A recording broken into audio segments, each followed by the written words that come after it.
Yun mga matik, magandang araw ngayon mga matik. Testing tayo ng debaso ngayong araw. Dahil sa malakas ang hangin, subukan natin mga matik. Dito lang tayo. Yan. Ito susubukan natin mga matik. Yan. Ito mga matik ang susubukan natin, debaso. Ito mga matik, bagong gawa. Ayan. Pagka mahina hangin, umiikot. Pero pagka malakas, steady lang ito mga matik. Paliparin ko muna mga matik bago ko ipakita sa inyo. Bali, papaliparin ko dito mga matik 3. Ayan.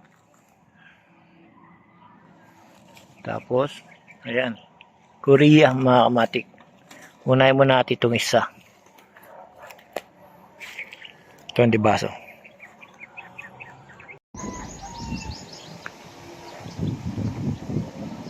Yun mga matik, ito na yung unang debaso na pinalipad ko na mga matik. Steady lang pagka malakas yung hangin.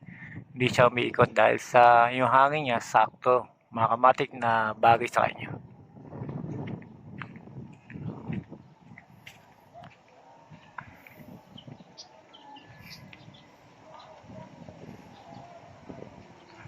Ayun mga matik, ngayon susubukan naman natin yung isa mga matik. 3 tong dinala ko, susubukan ko naman yung pangalawa.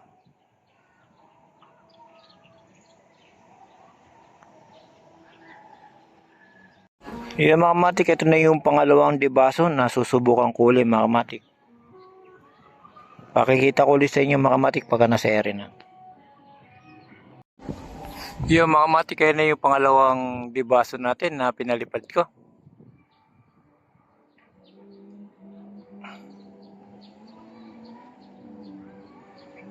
Ayan mga matik, na pagka may nahangin, naiikot talaga to. Pero pagka malakas na, steady na siya.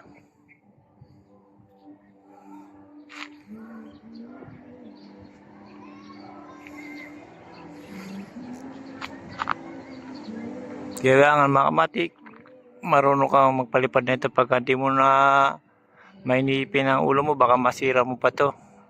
Tandaan ang debaso ay umiikot siya ganyan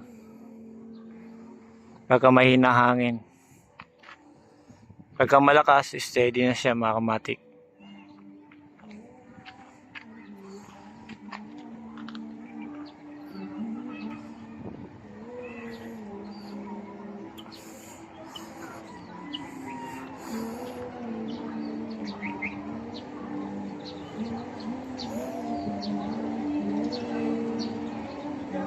Yan mga matik, papaliparin naman natin yung pangatlo. Yeah, steady lang siya.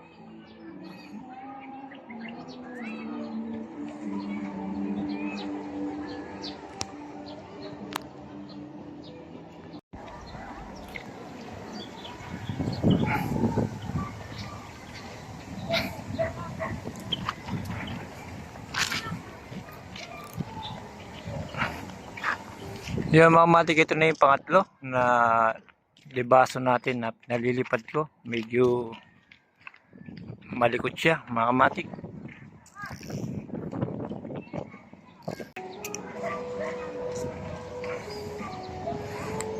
O yan mga matik, steady siya pagka tinamaan na siya ng hangin.